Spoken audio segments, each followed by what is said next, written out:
Hi folks, welcome to Blank & Dinner Mid-Week Short. Now, I'm going to be talking about the general election this time, right? This is one of the most important elections we've had in recent history. And, it focuses around Brexit and all the other issues that are going to be impacted by that. So, we've got to make sure that whoever is leading this country is well equipped to do so. They've got all the qualities and attributes that we need in somebody who will be able to get the right deal for us and actually to run the country once we're in that position of exiting. What I'm going to talk about is battle for number 10. I think it sets the candidates miles apart from each other, and you get a very distinct sense of who they are and what they'll be like as Prime Minister of this country. Now, of course, Theresa May has been Prime Minister of this country for over 10 months now, but I think the real test of her leadership hasn't really happened as yet. The first thing I want to do is look back at some of the clips from the Paxman interview. I'm going to start with Theresa May because Paxman really picked up on the fact that, we've got a Prime Minister who has launched a manifesto, and shortly after that, there have been a bunch of changes, sort of almost one after the other. And then you think about her history, and you think, well, actually, yeah, you do change your mind quite a lot. And why is that? She's very indecisive. Is it that she just doesn't know what she's doing, or is it that she's influenced very easily by the things happening around her, and it's about a struggle to sort of maintain that handle and power? She doesn't want to be unpopular, and I think it's the latter. But anyways, let's take a look at the first clip and let's see what you think. Can we look at something else on which you've changed your mind? Only this March, in the budget, you proposed to increase national insurance contributions from the self-employed. Within a week, you backed down from that. You accept that? Yes, I accept that. And we very clearly stated at the time... You see, what one's bound to say is, if I was sitting in Brussels and I was looking at you as the person I had to negotiate with, I'd think, she's a blowhard who collapses at the first sign of gunfire. Whoa, a blowhard who collapses at the first sign of gunfire. Now, those are very strong words coming from Jeremy Paxman. And, I know what he's getting at here. He's giving her a hard time because she can't stick to a decision. A week after launching her manifesto, there you are saying this is what you're going to do. And then shortly after that, you're saying, well, actually, it's not what we're going to do. This is the document that we're supposed to look at as voters and, to understand what the policies are. But if it keeps changing, how on earth are we supposed to understand what your policies are? Right?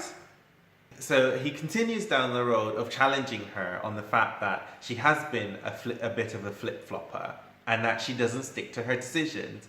And he goes right for the jugular when he challenges her on the statements she's made about not having a general election. So let's have a look at that one. Can you remind us how many times you told us after you became Prime Minister that there would not be a general election until 2020?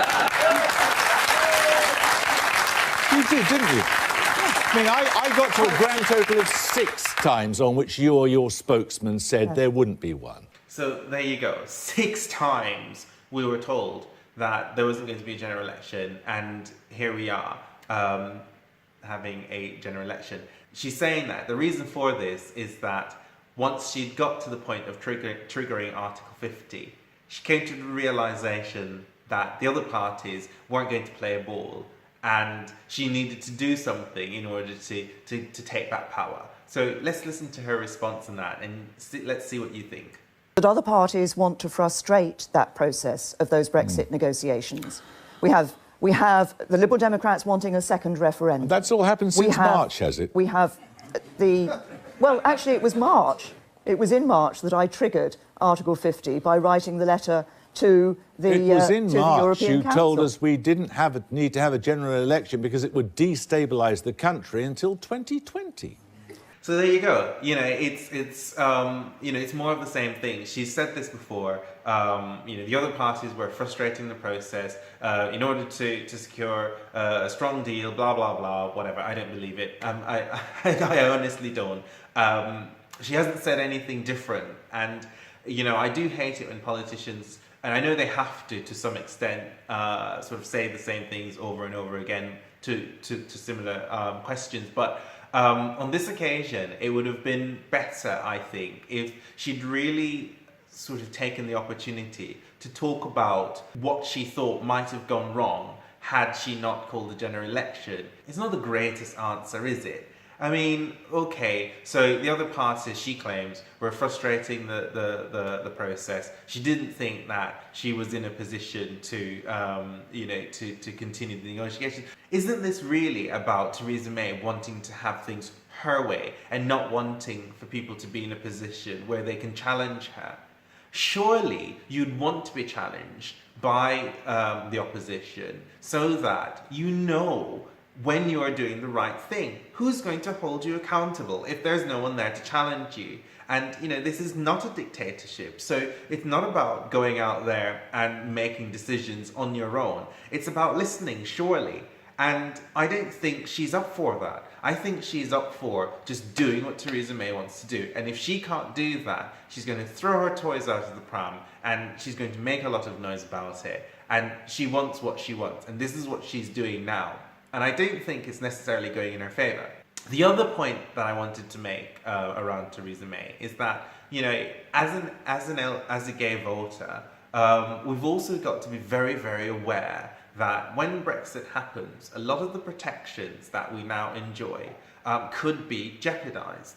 Now, they might not be jeopardised immediately, but it does open the door for those pieces of legislation to be questioned and challenged, and we have to be sure that whomever we vote for will fight our corner. We don't want a Prime Minister who's going to roll over or change their views because it's not the popular thing to do.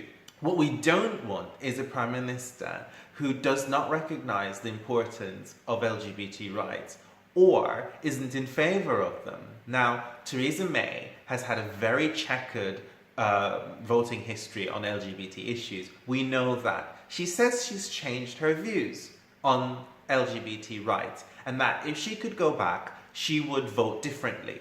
However, her actions don't actually add up in terms of what she has said. Very recently, she has visited London's Jesus House Church, an anti-gay, pro-gay cure church, who's been very vocal about gay LGBT rights and has spoken against LGBT rights and marriage equality over and over again. And there she is, attending church with them and saying that it was fantastic to meet them and fantastic to be part of the congregation. Now, hold on a second.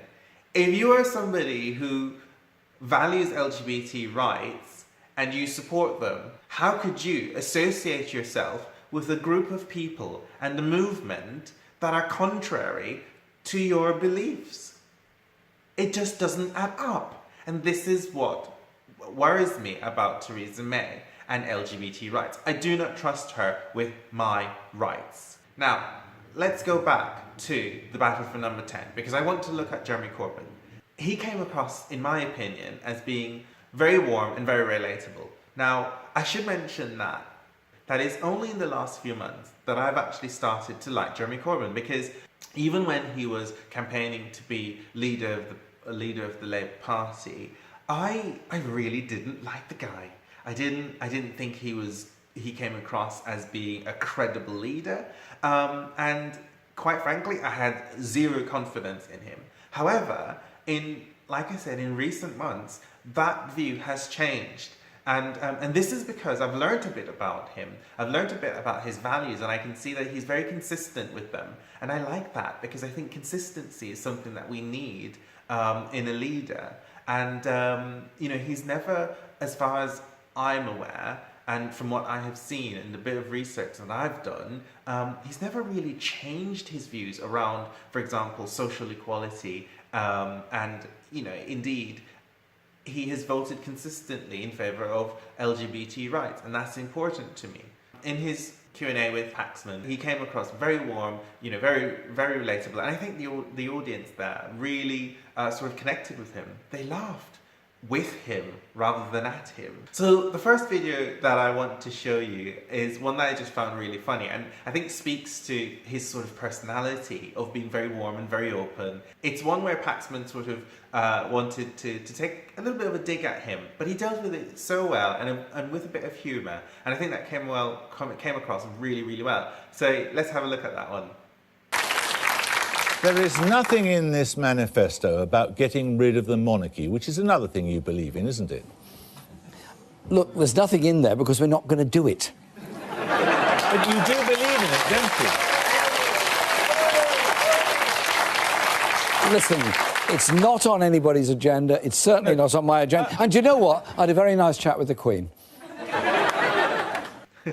Yeah, so, you know, I actually liked the way he answered that question. You know, he wasn't going to be drawn in to that line of questioning, and he dealt with it really well in a funny way, and I think people like that because it shows a bit of his personality and the fact that, you know, actually he kind of seems like the sort of person you could go and sit down and have a you know, a pint with. At the same time, when it came to it, he did hold his own with answering some of the really serious questions.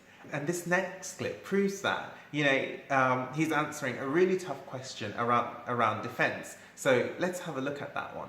A couple of weeks' time, if you're sitting in Downing Street, the Chief of the Defence Staff could come to you and say, we have eyes on a man in Iraq or in Syria or in Afghanistan who is plotting a bombing campaign in Britain. You have 20 minutes to make up your mind as to whether we take him out with a drone strike. Now, if you think, do you think that's a Tory plot as well?